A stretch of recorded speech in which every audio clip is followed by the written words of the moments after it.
Welcome to all of you इस छोटे से प्रेजेंटेशन में। और मैं पूरी कोशिश करूंगी कि मैं अपने प्रेजेंटेशन के माध्यम से आप सबको कुछ दे पाऊँ, कुछ बना पाऊँ, कुछ बता पाऊँ आप सबको।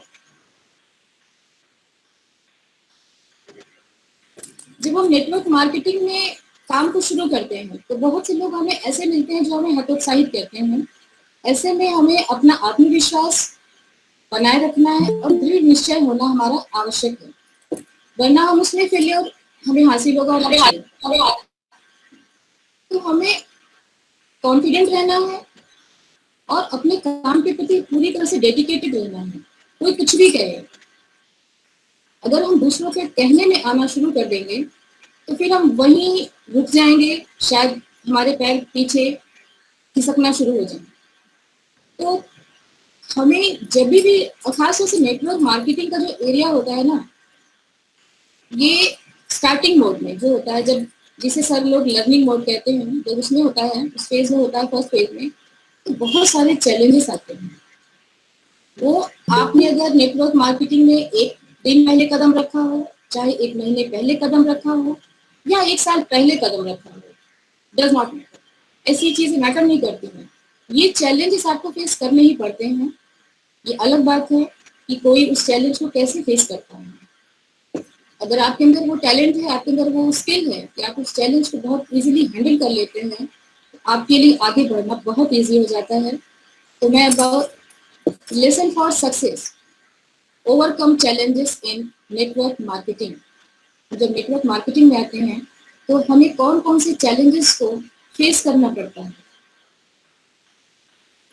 कुछ ऐसे होते हैं जो बहुत ही ज्यादा हाइप होते हैं, मतलब उससे आप बचने के लिए या उन प्रॉब्लम्स को फेस करने के लिए, उन चैलेंजेस को हैंडल करने के लिए आपको बहुत सारी चीज़ों के साथ में तैयार रहना होता है। तो पहले मैं उन प्रॉब्लम्स के बारे में बात कर लूँ, उन चैलेंजेस के बारे में, और साथ ही मैं अपनी तरफ से जो मैंने ऑब्जर्व किया है या जो मैंने थोड़ा बहुत जाना है, सॉल्यूशन, मैं उन प्रॉब्लम्स के साथ में थोड़ा थोड़ा सॉल्यूशंस भी आपके साथ डिस्कस करूंगी। ज़रूरी नहीं है कि वो सॉल्यूशन आप को पूरी तरह से सपोर्ट करे, पर नहीं, 90 to 95% ज़रूर आपको वो हेल्प करेगा आपकी प्रॉब्लम्स को दूर करने में, या आपको जो भी चैलेंजेस आते हैं या जो भी समस्याएं आती हैं उनको फेस करने में, उनको हैंडल करने में आई होप कि ज़रूर आपको हेल्प मिलेगा। तो हम स्टार्ट करते हैं। Major problems faced by network marketers. Major problems, ये ऐसी प्रॉब्लम्स हैं जो नए हो या पुराने, हर किसी को फेस करनी पड़ती है। लैक ऑफ लीड्स, यानी लीड्स की कमी। हमारे अंदर नेतृत्व, हमारी टीम में नेतृत्व की जो कमी होती है वो कहीं ना कहीं हमारे लिए समस्याएं करती है आगे बढ़ने में। हम लीडर्स क्यों बनाना चाहते हैं? क्योंकि हम जानते हैं अगर हम लीडर्स को तैयार नहीं करेंगे तो वो बाकी जो पीछे उनके साथ डाउन लाइन है या लाइफ लाइन है, उसे हैंडल कैसे किया जाएगा। तो कहीं ना कहीं नेटवर्क मार्केटिंग में लीड्स की कमी होती है। दूसरा, लैक ऑफ मनी। अब आप सोचते होंगे कि नेटवर्क मार्केटिंग तो कहते हैं पैसा, अनलिमिटेड पैसा कमाने का जरिया है, तो यहाँ पे लैक ऑफ मनी कैसे हो गया? होता है सर, लैक ऑफ मनी भी होता है, पर ये कभी कभी जो हमारे साथ आते हैं उनके साथ होता है, कभी कभी जो ऑलरेडी ज्वाइन करवा रहे होते हैं उनके साथ होता है। दो अलग अलग मैटर होते हैं ये। अगर जिसको आप ले रहे हैं उसके साथ ये प्रॉब्लम है, तो वो अगर वो एक मिडिल क्लास फैमिली का है बंदा या लो क्लास फैमिली का बंदा है, तो उसके साथ एक सबसे बड़ी प्रॉब्लम होती है लैक ऑफ मनी। आपने सुना होगा कि उसका पहला सेंटेंस होता है मेरे पास पैसे की कमी है। फिर हम कहते भी हैं कि क्या आप अपना डेली नीड्स की चीजें नहीं लेते हैं? बिल्कुल लेते हैं, लेकिन एक मेंटालिटी होती है कि costly product in network marketing. Network marketing के जो प्रोडक्ट्स हैं वो बहुत कॉस्टली हैं, तो इसीलिए वो पहला ही आपको बता देता है कि लैक ऑफ मनी, मेरे पास पैसे की कमी है। ये तो होगी उस बंदे की बात जिसको आप ज्वाइन करना चाहते हैं।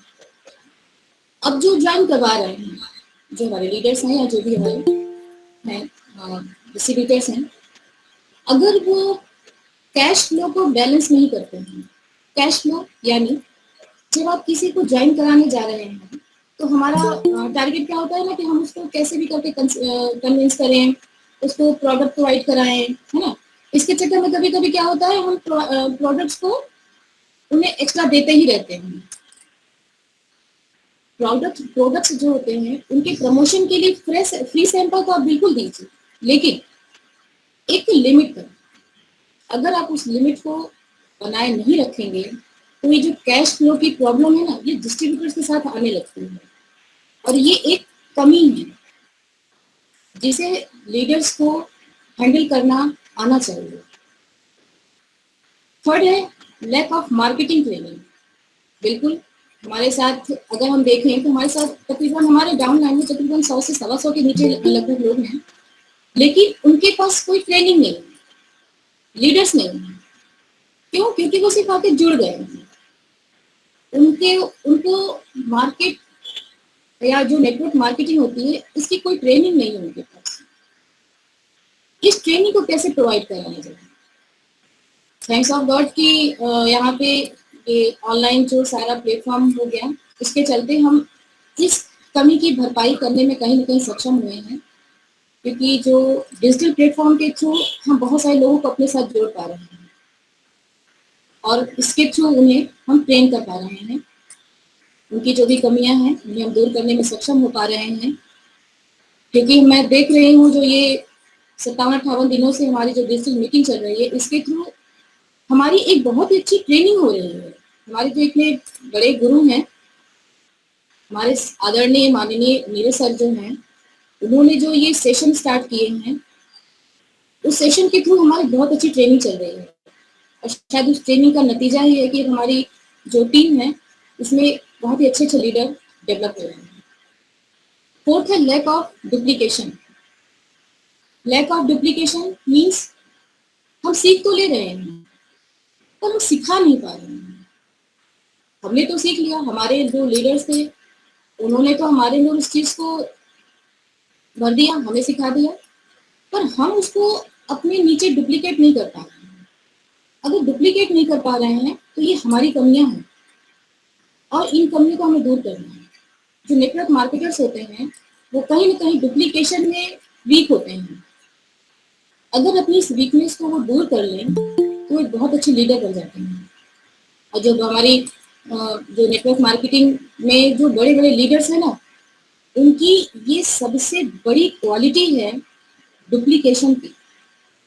जो उन्होंने सीखा हूबहू उन्होंने अपनी डाउनलाइन को सिखा करके एक से एक लीडर तैयार कर दिया। तो हमें इस जो कमी है ना, इस कमी को भी हमें दूर करना है। ये हमारी मेजर प्रॉब्लम्स हैं।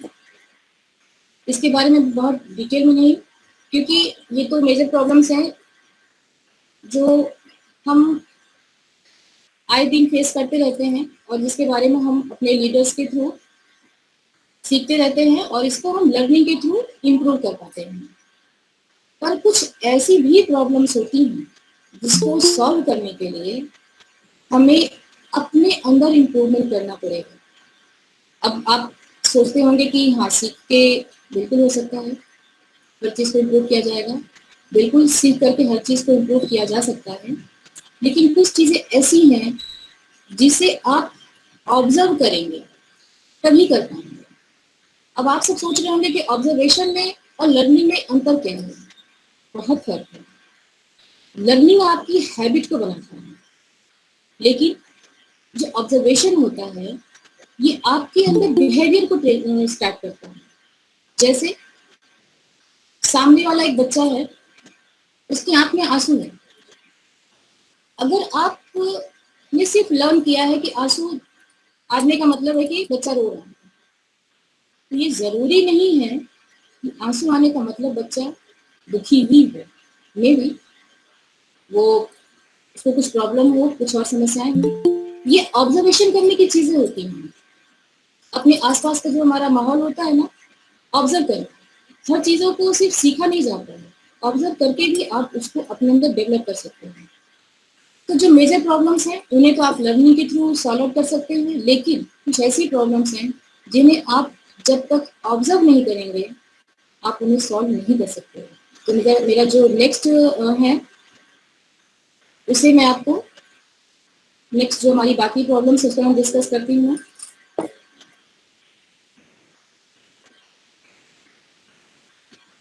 Common challenges and expected solutions.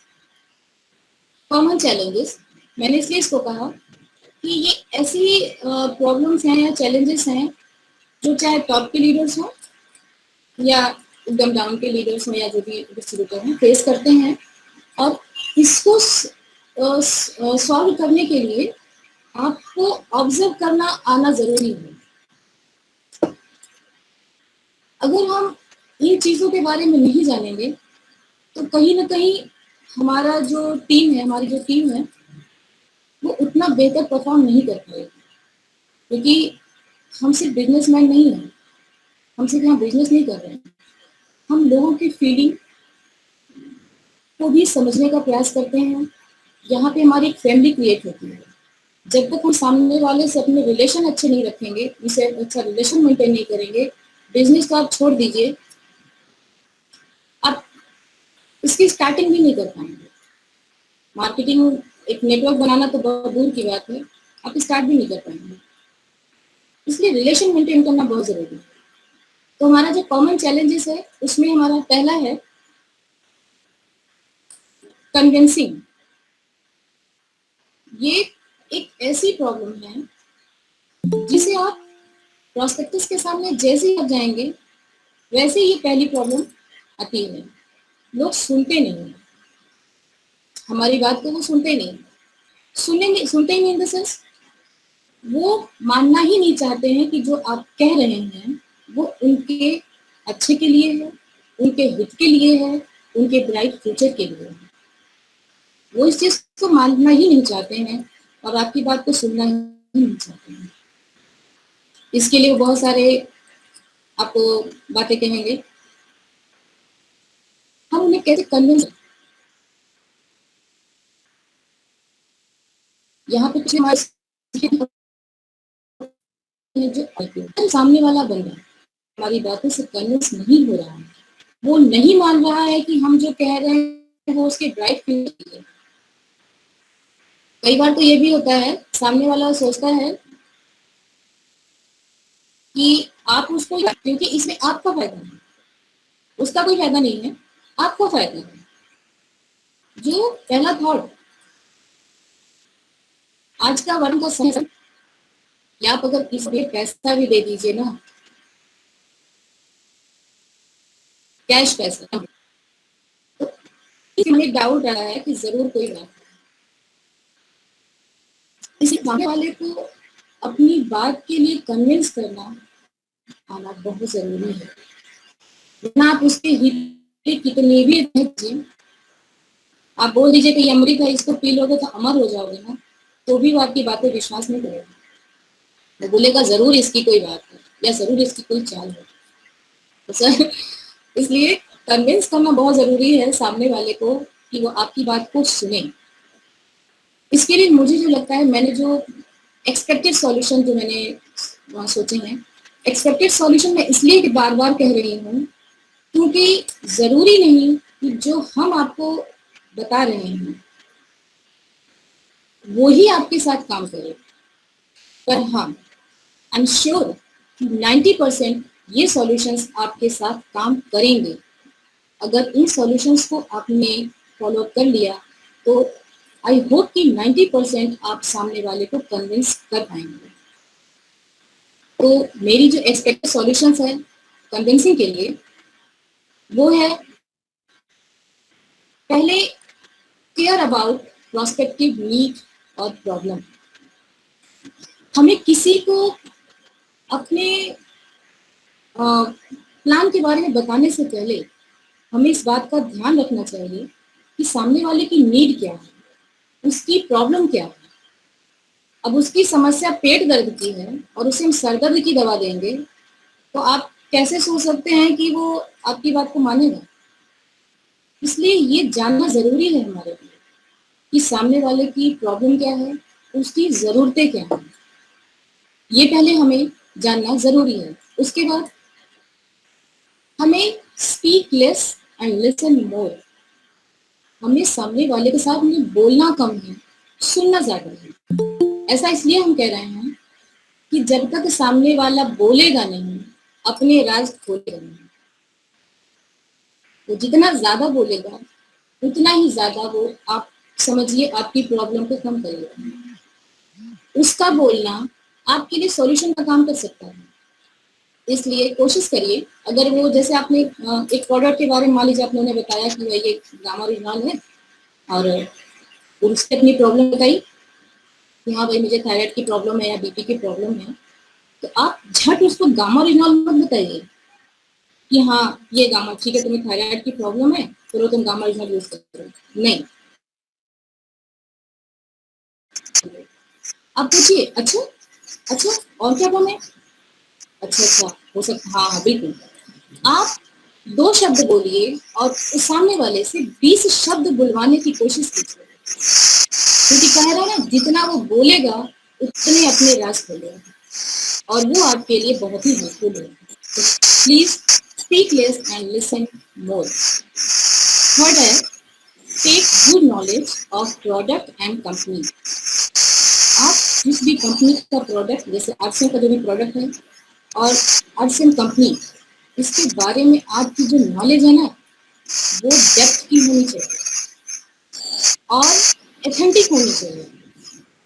ऐसा नहीं कि वो कह रहे थे इसलिए ऐसा है या उन्होंने ऐसा कहा था ये प्रोडक्ट ऐसा है, नहीं। आपकी जो भी नॉलेज होनी चाहिए वो एथेंटिक होनी चाहिए। एथेंटिक बोले तो प्रमाणित होनी चाहिए। आप जो कह रहे हैं उसको अगर सामने वाला चाहिए तो आप प्रमाणित कर सकते हैं। अगर आप चाहते हैं कि सामने वाला आपकी बात को 90% ही सही माने, तो प्लीज अपनी नॉलेज को एथेंटिक रखिए और डेप्थ में रखिए। जो भी प्रोडक्ट है, जो भी कंपनी है, तभी सामने वाले आपको कन्विंस कर पाएंगे। सेकंड जो चैलेंज आता है, सेकंड चैलेंज है लिस्ट मेकिंग या लैक ऑफ लीड्स। हमारे सीनियर्स हमें बताते हैं कि जब हम इस फील्ड में आए तो सबसे पहला क्या काम करें, लिस्ट मेकिंग, लिस्ट बनाना कि किसे हमें प्लान दिखाना है या किससे हमें इन सब बातों की चर्चा करनी है। तो सबसे बड़ी हम पेन और कॉपी तो लेकर बैठ जाते हैं कि हाँ चलो चलो लिस्ट बनाना है, लेकिन जब कॉलम स्टार्ट करने की बारी आती है ना, सब तो दिमाग के घोड़े दौड़ते नहीं है उस टाइम में लगता है ओ किसको लूँ, अच्छा ना नहीं ये तो सुनेगा नहीं, उसको लूँ नहीं ये तो सुनेगा नहीं। उसमें पहला शब्द आता है आपके दिमाग में ये तो सुनेगा नहीं, भाई सब सुनेंगे। इसलिए जब लिस्ट मेकिंग करिए तो आप सबसे पहले, मैं जो थोड़ा सा मैंने जो ऑब्जर्व किया है उसके लिए आपको मैं थोड़ा सा सॉल्यूशन जो बताना चाह रही हूँ कि आप make list of leads by using social media. आप जो अपनी लीड्स की लिस्ट बनाइए ना जिन्हें आपको बताना है, पहले सोशल मीडिया के थ्रू आप तैयार करिए। आज के टाइम में हर कोई व्हाट्सएप और Facebook Instagram etcetera etcetera use कर रहे हैं सभी लोग। आप उस लिस्ट में आइए, फ्रेंड लिस्ट में, और वहां से आप अपनी लिस्ट को बनाना स्टार्ट करिए। सेकंड, आप मेक कोल्ड लिस्ट। अब आप सोच रहे होंगे कोल्ड लिस्ट क्या है। भाई कोल्ड लिस्ट एक ऐसी लिस्ट होती है जो आपको सडनली प्रिपेयर करनी पड़ती है। सडनली प्रिपेयर करनी पड़ती है मतलब आप कहीं गए हैं, सपोज किसी फंक्शन में गए हैं, तो जरूरी नहीं कि आप वहाँ पे हर बंदे को जानते हैं, लेकिन जाहिर सी बात है कि अजनबी जो भी बंदा आपको वहाँ मिलेगा उसके साथ आप घंटे 2 घंटे का टाइम जरूर स्पेंड करेंगे। तो आप जब जिस समय उससे बात कर रहे हैं वो आपके लिए पूरी तरह से अननोन सकता है, तो ऑब्जर्व करिए कि क्या इस बंदे को आप अपना प्लान दिखा सकते हैं। यहाँ पर एक सबसे बड़ी चीज का आपको ध्यान रखना पड़ेगा। नेटवर्क मार्केटर्स की सबसे बड़ी प्रॉब्लम होती है कि सामने कोई बंदा मिला, 10 मिनट बात की, तो वो स्टार्टिंग कर देते हैं अपनी मार्केट प्लान की। नहीं करना है। पहले आप देखिए कि वो क्या सही समय है, क्या वो सही तरीका है, क्या वो सही जगह है। उस अनजान व्यक्ति से उस बारे में चर्चा करने की? अगर नहीं है तो उस व्यक्ति से प्लान के बारे में चर्चा करने का कोई मतलब नहीं है। सही समय पर किया गया सही कार्य ही आपको सही फल देता है। और कोड लिस्ट के बारे में आपको ये चीज का बहुत ध्यान रखना पड़ेगा कि जिस भी बंदे को आप बताना चाह रहे हैं क्या वो इस कंडीशन में है। उसके लिए आप जब उससे बात करेंगे ना तो ऑब्जर्व करिए कि वो बंदा किस टाइप का है, किस मेंटालिटी का है। उसके बाद ही आप उसको अपने प्लान के बारे में बहुत ही बहुत ही छोटा सा उसके बारे में डिस्कस करिए। और उसके बाद उसको एक कह सकते हैं कि मैसेज के साथ छोड़िए कि सर अगर आप इस प्लान के बारे में इंटरेस्टेड हैं या इस बारे में आप और जानना चाहते हैं तो मेरा कॉन्टेक्ट नंबर ले लीजिए और आपको जब इच्छा हो तो आप मुझसे कॉन्टेक्ट करिए। उसके बाद उसके कांटेक्ट करने का वेट मत करिए सर, प्लीज आप भी कांटेक्ट जरूर करिए। थर्ड हमारी लिस्ट होती है make friend list. Friend list सिर्फ दोस्तों की लिस्ट नहीं होती है, इस लिस्ट में हमारे होते हैं friends, relatives, institutionals, employees, neighbours, doctors and any others और स्ट्रेंजर्स। ये जो लिस्ट होती है हमारी, इस लिस्ट को मेक करने के बाद, बनाने के बाद में आप बारी बारी इन सब कैसे कांटेक्ट कर सकते हैं। आप इनसे फेस टू फेस मीटिंग अगर कर सकते हो तो बहुत अच्छी बात है, और नहीं तो आप उनसे ऑनलाइन वीडियो कॉल के थ्रू आप बात करिए या अपने छोटी सी मीटिंग अटेंड करिए, क्रिएट करिए और उसके थ्रू आप उनसे मिलिए। आपके जो फ्रेंड्स हैं, रिलेटिव्स हैं, एम्प्लॉयज हैं, नेबर्स हैं, डॉक्टर्स, स्ट्रेंजर्स, इंस्टीट्यूशन जो भी हैं, इनसे इस लिस्ट को आप मेंटेन करिए और उसके बाद देखिए कि आप इनमें से किस किस को अपना प्लान इजीली पहले बता सकते हैं। मैं ये नहीं कह रही हूँ कि फ्रेंड्स की लिस्ट पहले है तो पहले फ्रेंड्स को ही आप कॉल करना शुरू कर दीजिए, नहीं। आप जिनको जानते हैं, इसमें मैक्सिमम लोग वही होते हैं जिन्हें आप जानते हैं, तो पहले इन्हें ऑब्जर्व करिए कि इसमें कौन आपकी बातों को अच्छे से सुनता है। उसके बाद ही आप अपने काम को आगे बढ़ाइए। तीसरा चैलेंज हमारे सामने जो आता है, एक्सक्यूजेस। एक्सक्यूज, जब भी आप किसी को अपने प्लान के बारे में डिस्कस करेंगे तो उसका एक्सक्यूज आता है। कैसे कैसे एक्सक्यूज आते हैं वो मैं आपको बता रहा हूँ। आई हैव नो टाइम, मेरे पास वही समय नहीं है, पहला एक्सक्यूज। सेकेंड एक्सक्यूज आता है कि कॉस्टली प्रोडक्ट है भाई, आपके प्रोडक्ट बहुत कॉस्टली हैं, ये उनके एक्सक्यूज होते हैं। उसके बाद there is many MLM companies, जब आप उनसे आज के बारे में चर्चा करेंगे तो बोलेंगे अरे भाई मैंने तो देखा है मार्केट में बहुत सारी कंपनीज हैं, होता तो कुछ नहीं है, ये सब फ्रॉड कंपनीज हैं। फिर I am not interested to joining people, अगर आपने उन्हें प्रोडक्ट के बारे में बता के थोड़ा बहुत कन्विंस भी कर लिया तो उनका अगला एक्सक्यूज क्या होगा कि भाई ठीक है सामान तो हम खरीद लेंगे पर लोगों को जोड़ने का काम मुझे नहीं आता है, ये भी वो कहते हैं। उसके बाद या तो वो कह देंगे भाई I am happy with my job और वर्क, मैं अपने काम से बहुत खुश हूँ, मैं जो वर्क कर रहा हूँ चाहे वो प्राइवेट हो या गवर्नमेंट हो या जो भी मेरी जॉब है मैं उससे बहुत खुश हूँ, मुझे नहीं चाहिए। पर फ्रेंड्स, ये जो सारे एक्सक्यूजेस हैं यही कहीं ना कहीं आपके आंसर भी हैं। ये जो सारे एक्सक्यूज दे रहे हैं ना, I have no time, costly product, है ना, ये सब कहीं ना कहीं आपके आंसर ही है जो बिल्ड कर रहे हैं। बस थोड़ा सा समझने की बात है। अब मुझे जो समझ में आया कि इस तरह के एक्सक्यूज के लिए आपके सॉल्यूशन क्या होने चाहिए। पहला, ready for all these questions. ये आप जब किसी को प्लान दिखाने जाते हैं ना या इसके बारे में चर्चा करने जाते हैं तो ये माइंड में मेकअप करके रखिए कि आपको इन सब चीजों से रिलेटेड क्वेश्चन पूछे ही जाएंगे, क्योंकि पूछे ही जाते हैं। आप किसी से फोन करिए ना कि मुझे थोड़ा सा तुमसे मिलने आना है, बस उसे ये पता हो कि आप नेटवर्क मार्केटिंग करते हैं, आप पर्सनल बिजनेस में, तो पहले कह देगा अच्छा मेरे पास अभी समय नहीं है। अगर आपने बोल दिया कि भाई बस ऐसे ही मिलने आना है या थोड़ा सा प्लान दिखाने चाहता हूँ, अरे यार ये सब तो प्रोडक्ट बड़े कॉस्टली हैं, बहुत सारी कंपनीज मैंने देख रखी हैं, कुछ होता नहीं है, या मैं अपने काम से बहुत खुश हूँ, ऐसे से वो कुछ आपको बताएंगे, ऐसे से वो एक्सक्यूजेस आपको देंगे। इसके लिए आप तैयार रहिए, बिल्कुल मत सोचिए कि नया क्वेश्चन है। उसके बाद बी हाईली मोटिवेटेड। जब तक आप मोटिवेटेड नहीं होंगे तब तक आप सामने वाले को कैसे मोटिवेट कर पाएंगे।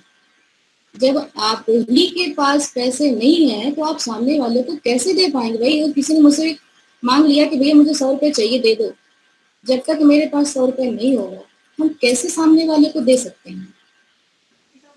तो बेहतर है कि हम हाईली मोटिवेटेड हों, इन सारे क्वेश्चन से हम डिस्टर्ब ना हो। तीसरा पॉजिटिव बॉडी लैंग्वेज। ये जो सारे एक्सक्यूजेस होते हैं ना सर, इसको हैंडल करने के लिए सबसे पहले तो आपकी जो बॉडी लैंग्वेज है ना वो पॉजिटिव होनी चाहिए। पॉजिटिव बॉडी लैंग्वेज का मीन्स कि वो कुछ भी कह रहा है आपके ऊपर उसका कोई असर नहीं पड़ रहा है, उसके इन सारे एक्सक्यूजेस से आपको कोई फर्क नहीं पड़ रहा है। आप जो कहने वाले हैं वो 100% सही है। बस इस चीज का आपको पता होना चाहिए, विश्वास होना चाहिए और आपकी बॉडी लैंग्वेज पॉजिटिव होनी चाहिए। कहीं से भी ये नहीं लगना चाहिए कि ओह उसके एक्सक्यूजेस से आप प्रॉब्लम में आ रहे हैं या कहीं पर आप अनकंफर्टेबल फील कर रहे हैं। नहीं, आपको पॉजिटिव बॉडी लैंग्वेज बनाए रखना है। उसके बाद गिव शॉर्ट आंसर। जैसे उसने कह दिया ना आई हैव नो टाइम, उसे लंबा सा आंसर देने की जरूरत नहीं है कि अरे तुम नेटवर्क मार्केटिंग में आओ तो ऐसे ऐसे करोगे, ये होगा तो तुम्हें बहुत सारा टाइम मिलेगा। नहीं, उसको बहुत ही शॉर्ट में आंसर दीजिए।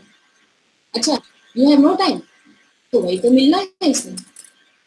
आपका आंसर सिर्फ 3 वर्ड में आ गया, इसमें वही तो मिलेगा। कॉस्टली प्रोडक्ट मत एक्सप्लेन करिए कि लो भाई ये हमारा प्रोडक्ट लिस्ट देख लो, प्राइस लिस्ट देख लो, कंपेयर कर लो, हमारा प्रोडक्ट बहुत सस्ता है। नहीं, नहीं करना है आपको। जो वो कह रहे हैं कि कॉस्टली प्रोडक्ट है, सिंपल वे में उसे कह दीजिए कि अगर मैं आपको सस्ते प्रोडक्ट प्रोवाइड कराऊं तो आपको बहुत लंबा सा एक्सप्लेनेशन नहीं देना है। ठीक, उसके बाद को relate answers with their dreams. हर बंदे का एक सपना होता है, वो चाहे कितनी भी बड़ी जॉब में क्यों ना हो। अगर वो साइकिल से चल रहा है तो उसका सपना होता है बाइक से चलने का, बाइक से चल रहा है तो ऑब्वियसली उसका सपना है 4 व्हीलर खरीदने का, और अगर उसके पास 4 व्हीलर भी है तो ऑब्वियसली उसका सपना है कि एक अच्छी ब्रांडेड 4 व्हीलर लेने का, BMW लेने का, मर्सिडीज लेने का, ऑडी लेने का, ऐसा सपना होता है। तो सपने कभी किसी के खत्म नहीं होते हैं। तो जब इस तरह के एक्सक्यूजेस आए तो आप उन सारे एक्सक्यूज के जब आप शॉर्ट में आंसर दीजिए ना तो उन्हें अपने सपनों से जोड़ दीजिए, उनके सपनों से वो रिलेट कर दीजिए। जैसे आई हैव नो टाइम या I am happy with my work of job. अच्छा ठीक है, अपनी बात से आप अपनी जॉब से आप खुश हैं, आप उसके सपनों से उसे कोरिलेट कर दीजिए। अच्छा आप अपनी जॉब से खुश हैं, ओहो तब तो फिर तुम जरूर 2 सालों में 4 व्हीलर ले लोगे। अगर आपने जैसे ये सेंटेंस बोला ना उस बंदे का मुंह आधा हो जाएगा, उतर जाएगा। वो बोलेगा नहीं यार इतना कहाँ हो पाएगा, इतने सारे खर्चे हैं, इतना सारा प्रॉब्लम है, और वो बोलना स्टार्ट कर देगा। पर आपने क्या बोला, आपने सिर्फ 3 से 4 शब्द बोले और वो पिटारा खोल देगा। वो खुद बता देगा कि मैं अपनी जॉब से हैप्पी तो हूँ पर मैं अपने सपने पूरे नहीं कर सकती। बस उसी से मैं आपको पकड़ के रखना है कि वही तो मैं बता रहा हूँ कि सपने को अगर पूरा करना है तो आप RCM में आइए। इसके बाद जो आता है 4th प्रॉब्लम, डिस्टर्बिंग क्वेश्चंस। ये ऐसा सेक्शन है सर, डिस्टर्बिंग क्वेश्चंस जो बहुत बुरी तरह से डिस्टर्ब करते हैं। इसीलिए मैंने डिस्टर्बिंग क्वेश्चंस इनका कॉलम रख दिया कि डिस्टर्बिंग क्वेश्चंस होते हैं। ये ऐसे क्वेश्चंस होते हैं कि आप कितना भी हाईली मोटिवेटेड हो, कितने भी पॉजिटिव हो, जो सामने वाला बंदा होता है ना ऐसे ऐसे शब्दों का यूज करेगा ना कि आपके सेल्फ कॉन्फिडेंस से मानो हथौड़े चलाता है। ऐसे ऐसे वो शब्दों को यूज करेगा, आपके दिमाग को पूरी तरह से समझिए कि वो एकदम उसका होगा ना कि ऐसे शब्द कि कहीं ना कहीं आपका दिमाग घूम जाएगा। जैसे क्या यार तुमने इतनी हाई एजुकेशन पाई और तुम ये क्या करने लगे, बनियागिरी करने लगे। या फिर क्या यार तुमको कुछ और काम नहीं मिला, लेकर ये आकर बैठ गए, या फिर क्या यार तुम सोचते नहीं हो, ये क्या है, कोई रिस्पेक्ट नहीं है, जहाँ जाओ तो तुम्हें लोग ऐसे से बोलते हैं। कुल मिलाकर इसमें उस तरह के क्वेश्चंस होते हैं, उस तरह की बातें होती हैं जो कहीं ना कहीं डायरेक्टली आपकी सेल्फ रिस्पेक्ट को कह सकते हैं ना कि अटैक करती हैं। और अगर यहीं पर आप मूव कर रहे हैं या उसके इस अटैक से आप परेशान हो गए तो आप क्विट कर जाएंगे। इसलिए सबसे बड़ी ज़रूरत या सबसे बड़ा मोटिवेशन तो ज़रूरी है डिस्टर्बिंग क्वेश्चंस को फेस करने के लिए। इस तरह के क्वेश्चंस को फेस करने के लिए मुझे जो समझ में आया सॉल्यूशंस, एक्सपेक्टेड सॉल्यूशंस, मैं ये फिर से कह रही हूँ कि ये एक्सपेक्टेड सॉल्यूशंस ज़रूरी नहीं है कि आपको 100% काम करे, लेकिन 90% काम करेगा। क्योंकि इस तरह के क्वेश्चंस को फेस करने के लिए या सॉल्व करने के लिए हमें ऑब्जर्व करना आना चाहिए।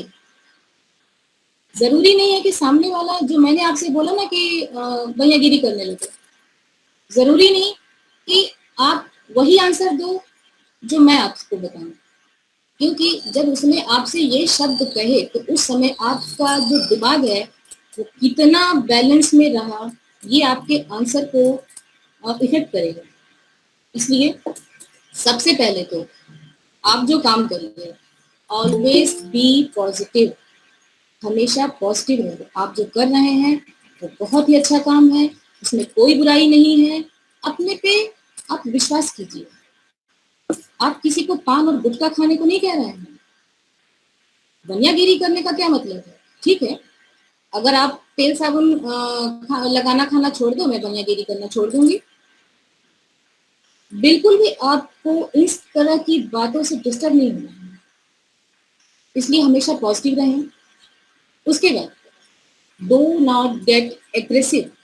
ये ऐसे सेंटेंसेस होते हैं ना सर, ऐसे वाक्य होते हैं, ऐसे शब्द होते हैं जो डायरेक्ट आपके रिस्पेक्ट पे अटैक करते हैं। और अगर आप पॉजिटिव नहीं है, अगर आपकी जो सोच है अगर वो पॉजिटिव नहीं है और आप हाईली मोटिवेटेड नहीं है, तो कहीं ना कहीं इस तरह के शब्द आपको परेशान करेंगे और आप एग्रेसिव होंगे। और जब आप एग्रेसिव होंगे तो सामने वाला तो वही तो वो चाहता है, आप एग्रेसिव हो जाइए और वो आपको कंट्रोल कर दे। आप उसको कंट्रोल करने गए हैं, ना कि वो आपको कंट्रोल करने आए हैं। सो इस तरह के शब्दों, इस तरह की लाइनों और इस तरह के वाक्यों से बिल्कुल भी आपको एग्रेसिव नहीं होना है। उसके बाद आपको एक छोटी सी स्माइल देनी है। Give smile with positive body language. उसने कहा ना कि क्या इतना हाई एजुकेशन लेकर के ये क्या जो है पंसारी की दुकान खोल कर रख रखी है। आपको कोई आंसर नहीं देना है। Give smile with positive body language. आपकी बॉडी लैंग्वेज से कहीं भी लगना नहीं चाहिए कि उसकी बातों ने आपको डिस्टर्ब कर दिया। एक हल्की सी स्माइल होनी चाहिए 3 इंच की। जब फोटो क्लिक होती है तो कैमरामैन बोलते हैं ना, प्लीज स्माइल, स्माइल प्लीज। अगर एक 3 इंच की स्माइल से हमारी फोटो अच्छी हो सकती है तो सर आप समझिए कि छोटी सी स्माइल हमारे बिजनेस को कितना अच्छा कर सकती है। इसलिए उसकी किसी भी बात से आपको एग्रेसिव नहीं होना है। छोटा सा स्माइल दीजिए और अपनी बॉडी को बिल्कुल पॉजिटिव रखिए। आप उसकी बातों से बिल्कुल परेशान नहीं है। आपने भी तो कुछ कहा नहीं है, उसकी बातों का आपने कोई आंसर नहीं दिया है। आप अपनी सिर्फ बॉडी लैंग्वेज से बताइए कि उसने जो कुछ भी कहा उससे आपको कोई फर्क नहीं पड़ता। नेक्स्ट है ask questions about their dreams. वो बंदा जब ऐसा कहे तो आपको उसकी बातों का आंसर देने के चक्कर में नहीं पड़ना है। अगर आप आंसर देने के चक्कर में आ गए तो वहां पे आर्ग्यू स्टार्ट हो जाता है। आप जैसे उसने कहा ना कि ये क्या बेहुदा सा काम स्टार्ट हो गया है ना, तो आप उसको कन्विंस करने और उसको आंसर करने के चक्कर में नहीं पड़िएगा। अगर आपने ये करना स्टार्ट किया, जैसे बोलते हैं अरे हमारे चाचा जी ने किया था और 5 सालों तक किया, फिर उसके बाद में कुछ हुआ नहीं, ये है। फिर मैं अपने दोस्त को जानता हूँ, उसने 10 सालों तक किया, उसका कुछ नहीं हुआ, ये है। वो ये सारी चीजें आपको कहीं ना कहीं डिमोटिवेट करने के लिए कही जाती हैं। ऐसे क्वेश्चंस हैं या इस तरह की बातें हैं, तो आपको आंसर करने के बजाय आपको उनके सपनों के बारे में क्वेश्चन करना है कि क्या तुम नहीं चाहते कि कल के 2 साल के बाद तुम्हारे घर में गाड़ी है, या 4 साल के बाद में तुम्हारे एक बड़ा तुम्हारा बंगला हो, तुम्हारी अपनी स्टैंडर्ड लाइफस्टाइल हो। आप उसके बाद को वहीं स्टॉप करके अपनी बात स्टार्ट करिए, उसके बातों में नहीं पड़ना है, क्योंकि सपने हर किसी के पास होते हैं। उसके बाद do not give overdose of your knowledge. आपके पास जो नॉलेज है ना, जब इस तरह की बातें आती हैं सामने वाले के साथ में, तो हम क्या करना स्टार्ट कर देते हैं कि हमारे पास जो भी सारी नॉलेज होती है ना, जो हमने इकट्ठा की होती हैं, उसको हम देना स्टार्ट कर देते हैं, और वहां पे फिर आर्ग्यू पे आर्ग्यू आर्ग्यू फिर ब्ला ब्ला ब्ला स्टार्ट हो जाता है। हमें ये नहीं करना, हम सामने वाले ना कि उससे झगड़ा करें। सामने क्या हो, हमारा ब्रेन हमारे हिसाब से चलेगा, ना कि सामने वाले के हिसाब से। अगर हम उसके पास गए हैं तो जाहिर सी बात है हम वो करेंगे जो हम सोच करके गए हैं। इस तरह के क्वेश्चंस पे कभी भी अपनी नॉलेज का ओवरडोज आपको बिल्कुल नहीं देना है। बस उसके सपनों के बारे में आप कुछ छोटे छोटे क्वेश्चंस पूछ लीजिए। उसके जो सारे डिस्टर्बिंग क्वेश्चंस है ना, वो टर्न होकर के आपके फेवर में आना स्टार्ट हो जाएंगे। इसके बाद फ्रेंड्स, बस यही कहना चाहूंगी, don't feel low when someone doubts your calibre. अगर आपकी क्षमताओं पर, आपकी योग्यता पर सामने वाला कुछ डाउट करता है, तो आपको बुरा मानने की या आपको भी शर्मिंदा होने की जरूरत नहीं है। Just be proud of yourself, अपने आप पर गर्व कीजिए, because people always doubt the gold for its purity. क्योंकि जो इंसान होते हैं ना, लोग होते हैं, वो सपने की जो सोना होता है ना, उसकी प्योरिटी पे डाउट करते हैं और उसे बार बार करते हैं, नॉट द आयरन, लोहे की क्वालिटी पर नहीं, क्योंकि उन्हें पता ये तो लोहा ऑलरेडी है ही है। अगर वो आप पे बार बार डाउट कर रहा है, तो इसका मतलब है कि उसकी अंतरात्मा या उसका माइंड कहीं ना कहीं ये मान रहा है कि आपके अंदर कुछ तो है, और वही वो जानना चाहता है indirectly. So be positive, be happy. इसके साथ ही बस मेरा छोटा सा प्रेजेंटेशन था, और thank you, I am so grateful for your support and kindness. आप सबने इतनी देर तक बिल्कुल भी धैर्य बना करके मुझे सुना, और